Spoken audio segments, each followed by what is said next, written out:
Hello all welcome to Filmatic. Icon star Allu Arjun నటించిన Pushpa two the rule theatrical trailer కాసేపటి క్రితమే విడుదలై మంచి రెస్పాన్స్ తెచ్చుకుంది. పార్ట్ 1 లో పుష్ప అంటే ఫైర్, కానీ పార్ట్ 2 లో మాత్రం పుష్ప అంటే wild fire. Director Sukumar narration విషయంలో మొదటి నుండి తోపు. పుష్ప సినిమాకి అల్లు అర్జున్ క్యారెక్టర్ ప్రధాన బలం. ఆ క్యారెక్టర్ లో ఉండే యాటిట్యూడ్ కి చిన్న పిల్లల దగ్గర నుండి పెద్దవాళ్ళ వరకు కనెక్ట్ అయ్యారు. ఈ రోజు తగ్గేదిలే మేనరిజాన్ని మన నిజ జీవితంలో ఏదో ఒక సందర్భంలో ఉపయోగిస్తూనే ఉంటాము. ఆ రేంజ్ ప్రభావం చూపించింది ఆ క్యారెక్టర్. పార్ట్ 2 లో ఆ క్యారెక్టర్ ని మరింత పవర్ఫుల్ గా సానబెట్టినట్టు అనిపించింది. ట్రైలర్ చివర్లో అల్లు అర్జున్ పుర్రెలమాల మెడలో వేసుకొని తగ్గేదేలే అనే డైలాగ్ చెప్తుంటే గూస్ బంప్సే.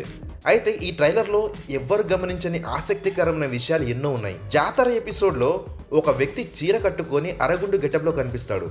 అతని మెడలో చెప్పులమాల ఉంటుంది. ఇందులో అరగుండులో నటించిన నటుడు ఎవరు అనేది ఇప్పుడు సోషల్ మీడియాలో పెద్ద టాపిక్ అయింది. చాలా మంది ముందుగా ఫహద్ ఫాసిల్ అనుకున్నారు, కానీ అతను కాదు. పుష్ప పార్ట్ 1 లో కనిపించిన జాలిరెడ్డి గుర్తున్నాడా?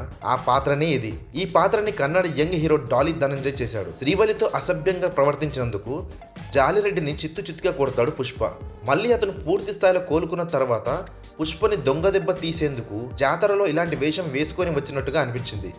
ఇదంతా పక్కన పెడితే ట్రైలర్ మధ్యలో ఎర్ర చందనాతో శవాన్ని పేర్చి కాలుస్తారు. ఈ సినిమాలో హీరోయిన్ రష్మిక చనిపోతుందనే విషయం సోషల్ మీడియాలో చాలా కాలం నుండి ప్రచారం అవుతూనే ఉంది. ఆమె శవాన్ని పుష్ప కాల్చినట్టు మనం అర్థం చేసుకోవచ్చు. ఎంతో విలువైన ఎర్ర చందనంతో ఒక శవాన్ని కాల్చడం అంటే ఖచ్చితంగా అతనికి ఎంతో ఇష్టమైన వ్యక్తి చనిపోయి ఉండాలి. ఇది రష్మిక మాత్రమే కాకుండా అల్లు అర్జున్ తల్లి పాత్ర కూడా అయి ఉండొచ్చు. ఓవరాల్గా ట్రైలర్ మొదటి భాగం ఎంత ఇంటెన్స్గా అనిపించిందో రెండవ భాగం అంతకంటే ఇంటెన్స్గా అనిపించింది. ఈ చిత్రంలో అల్లు అర్జున్ తాను సంపాదించిన డబ్బు మొత్తాన్ని పేద ప్రజలకు పంచుతున్నట్టు గ్లిమ్స్ వీడియోలో చూపించారు. ఆ యాంగిల్ని ఎందుకో ట్రైలర్లో చూపించలేదు సుకుమార్. ఈ వీడియో మీకు నచ్చినట్టయితే please like, share and subscribe. Thank you for watching this video.